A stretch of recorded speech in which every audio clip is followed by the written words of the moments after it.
Né, irmãos? Glória a Deus. Você veja como o Espírito Santo testifica, né? Porque tudo isso que o irmão Anderson está falando é uma grande verdade.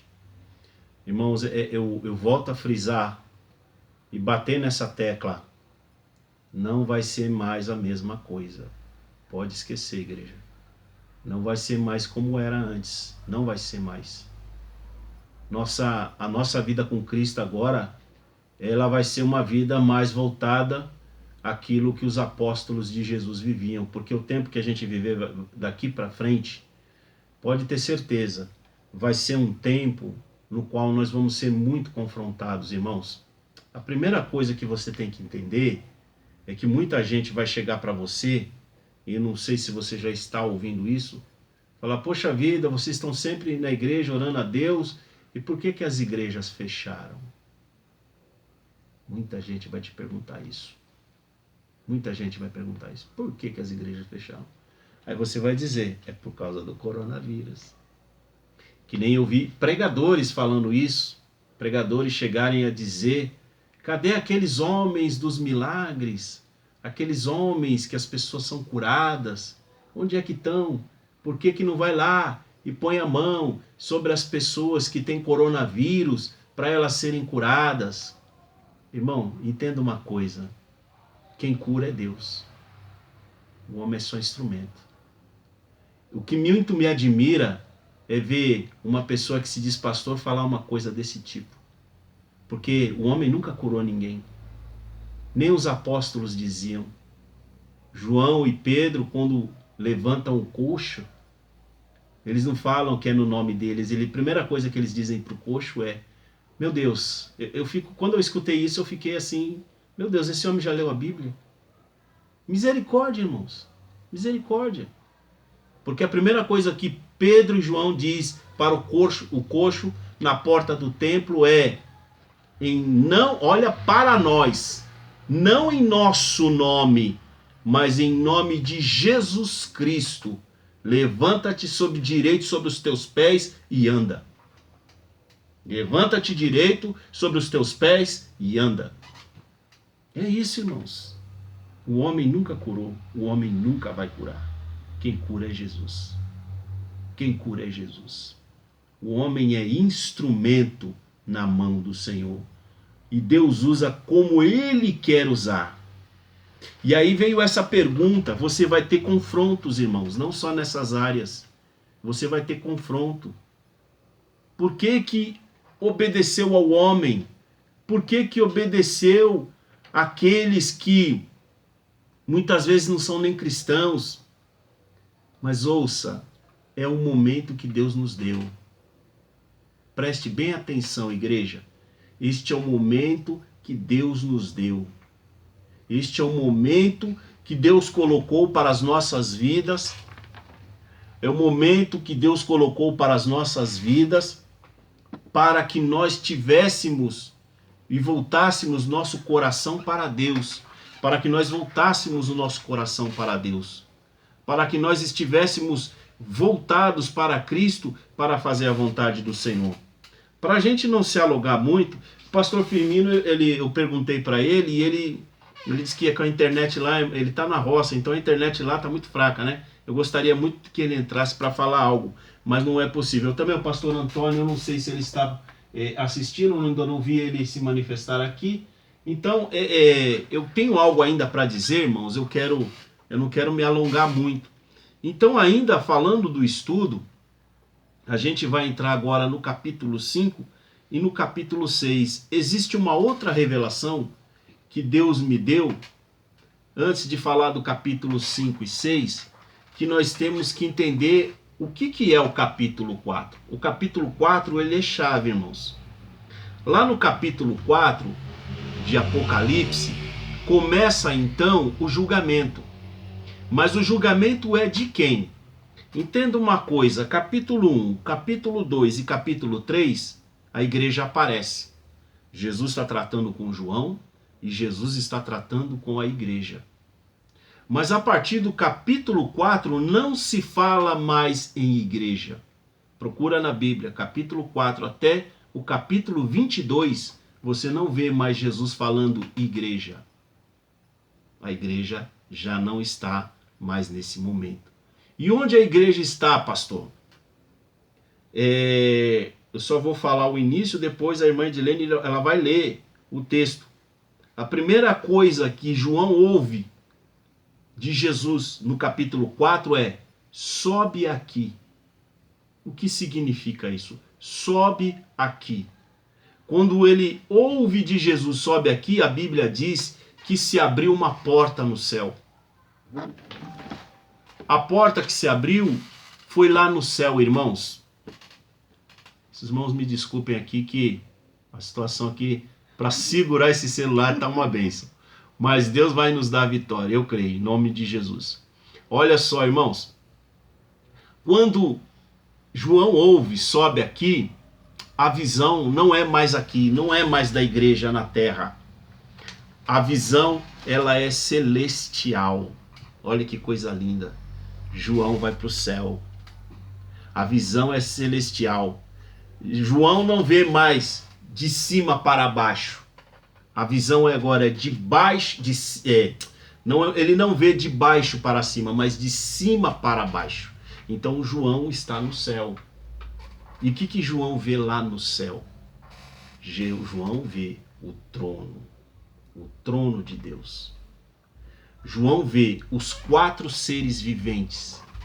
Os 4 seres viventes, em Ezequiel capítulo 1:13 diz: e quanto à semelhança dos seres viventes, e o seu aspecto era como ardentes brasas de fogo, como uma aparência de lâmpadas.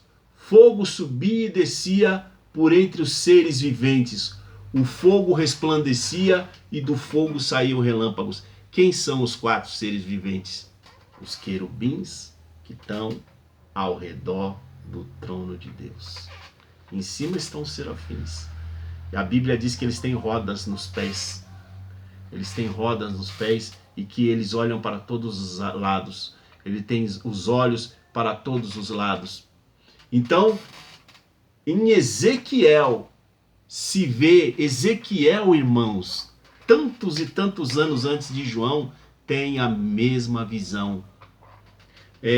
A irmã Edilene vai ler aqui Apocalipse, capítulo 4, versículo 6 a 8, em nome de Jesus. Capítulo 4, do versículo 6 ao 8. Irmã Edilene vai ler agora, amém? Glória a Deus.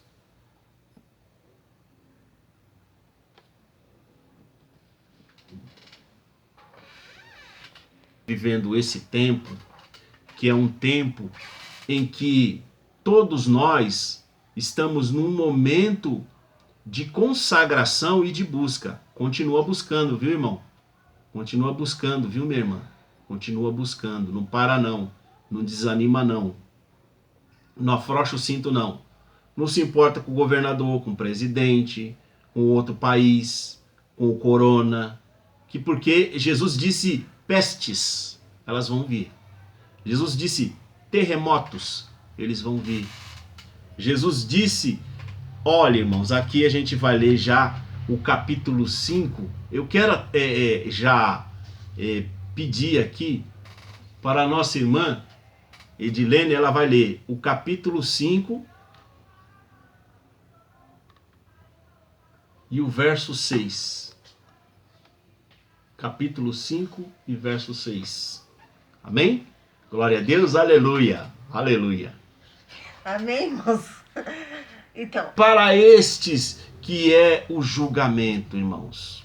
Então a igreja está lá. E aí ele vê uma coisa muito interessante. Quem é digno? Quem é digno de abrir? Mas aquele que está sentado no trono, o Pai, está com o livro na mão. Ele é digno de abrir, não preciso nem falar. Porém, alguém teve que ser preparado para esse momento. E a Bíblia diz que o Cordeiro, né? Ele diz assim, vi aqui no versículo 2, está assentado um trono um livro em forma de rolo, escrito de ambos os lados e selado com 7 selos. Vi também um anjo forte que proclamava com grande voz: quem é digno de abrir e romper os selos? Irmãos, o selo significa, era um documento que era escrito por dentro e por fora, geralmente eram contratos daquela época. Por isso que João vê um livro, porque um rolo com forma de livro, que isso é da maior importância. É da maior importância, em nome de Jesus Cristo. E o que acontece? João então passa a entender que aquele livro era muito importante, que aquele livro ele era muito importante e que ele precisava ver alguém que pudesse abrir aquele livro. Por isso o anjo está dizendo: quem é digno de abrir esse livro? Deus, o Pai, está lá. O Espírito Santo de Deus está ali. A Bíblia diz que no céu está os três. Ali está o Espírito Santo de Deus. Ali está o Pai. E ali está o Cordeiro, o Filho de Deus. Mas por que ele pergunta quem é digno? Ali está o anjo forte. Por que nenhum deles abriram? Aí diz o versículo 3: no entanto, não havia ninguém no céu, nem na terra, nem debaixo da terra, que pudesse abrir o livro, ou ao menos olhar para ele. E eu chorava muito, porque não se encontrou ninguém que fosse digno de abrir o livro e olhar para ele. Olha só. Os anciãos também olharam para João e disseram: consolou-me afirmando: não chores, pois o leão da tribo de Judá, a raiz de Davi, venceu para vir abrir o livro e romper os 7 selos. Consegue entender o mistério? Quem é Jesus? 100% homem, 100% Deus. Ele é o Cordeiro e ele é o leão. Ele foi o carpinteiro e ele é o rei. E quando João viu aquele que anda no meio dos castiçais, no meio do candelabro, ele já tem aquela visão gloriosa de Jesus, cheio de glória, como um ancião de dias. Eu relatei capítulo 1, quando ele fala de Jesus. E aí, então, o que nós podemos entender, irmãos? O que nós podemos entender é que Jesus, por ter passado por tudo que passou, ter se despido de sua glória, ter descido à terra, ter passado por todo o sofrimento, ter rido, ter chorado, ter comido, ter bebido, ter sido um homem comum, tendo sido um homem normal, sendo afrontado, sendo castigado, porém não pecando e não se achando engano na sua boca, passa por morte de cruz e ressuscita. E quando ele ressuscita, assume a sua glória novamente. Então ele passa a ser e viver também, ser eternamente 100% Deus, 100% homem, 100% Deus. Então ele veio à terra e viveu na terra. E ele é do céu e é Deus. Então, por isso os 24 anciãos, a igreja, irmão, tem que ter essa revelação, aleluia, porque é só ele que pode abrir o livro. E ele vai abrir o livro. É visão futura, irmãos. Está pertinho de se abrir esse livro. Está perto de se abrir esse livro. Os sinais estão aí. Esses, irmãos, que estamos passando agora, são os sinais da sua vinda. São os sinais da sua vinda. Jesus está voltando. Jesus está voltando. Aleluia, glória a Deus. Então Jesus, ele vai lá e diz o versículo 5, o versículo 6. Nisso aconteceu que reparei no meio do trono e dos 4 seres viventes e entre os anciãos, em pé um cordeiro que parecia estar morto e tinha 7 chifres e 7 olhos, e são os 7 Espíritos de Deus enviados a toda a terra. Ele veio, pegou o livro da mão direita de quem estava sentado no trono. Aleluia, Deus. E assim que o recebeu, os 4 seres viventes e os 24 anciãos prostraram-se diante do Cordeiro. Cada um deles tinha uma harpa e taças de ouro cheias de incenso, que são as orações dos santos. Aleluia! Glória a Deus! Aleluia! Sua oração está lá, meu irmão! Se você pode dar um aleluia, você dá esse aleluia agora. Dá um glória a Deus. Sua oração está lá, ó, diante do Cordeiro. E agora, nesse momento, aí, ó, gente falando, cadê a oração daquele povo? Eles vão ver o que vai acontecer. Eles vão ver o que vai acontecer com a oração dos santos. E eles cantavam um cântico novo. Tu és digno de tomar o livro e de abrir os seus selos, porque foste morto e com teu sangue compraste para Deus homens de toda tribo, língua, povo e nação. Tu os constituístes reino e sacerdotes para o nosso Deus, e assim reinarão sobre a terra. No dia em que Jesus vier para matar a besta, para lançar no fogo, no lago de fogo, o falso profeta, a igreja vem junto, porque a Bíblia diz que a igreja vai julgar as nações. Você está pensando que você está sofrendo à toa? Você está pensando que você está passando, Deus não vê? Persevera, continua, não para. Fechou a porta, mas vai abrir, irmão. Vai abrir a porta. E quando abrir a porta, é para ter glória a Deus e aleluia. É para ter louvor ao Senhor. É para buscar a face de Deus como nunca se buscou antes. Chega, irmãos, de olhar para trás. É hora de nós olharmos para frente. É hora de nós caminharmos, porque o Cordeiro vai abrir o livro, irmãos. O Cordeiro vai abrir e não vai demorar. Não vai demorar, ele vai abrir o livro. Capítulo 6. Vamos ao capítulo 6. E aí eu vou encerrar comentando aqui o capítulo 6. Para nós não perdermos, glória a Deus, aleluia. Para nós não perdermos tempo. Olha só que coisa linda, irmãos. Aí começa o julgamento. Aí é um tribunal. Olha só, uma coisa que essa eu vou ter que ler, que eu achei muito lindo isso aqui. Preste bem atenção. Eu vou ler o texto, mas olha só o que eu vou ler aqui e coloca no teu coração isso. No capítulo 6, encontramos os famosos 4 cavaleiros. Do capítulo 6, do versículo 1 ao 8. As restrições são removidas e os selos se rompem. As forças do mal foram controladas até agora. Mas, ao se romperem os selos, a guerra e a destruição serão soltas.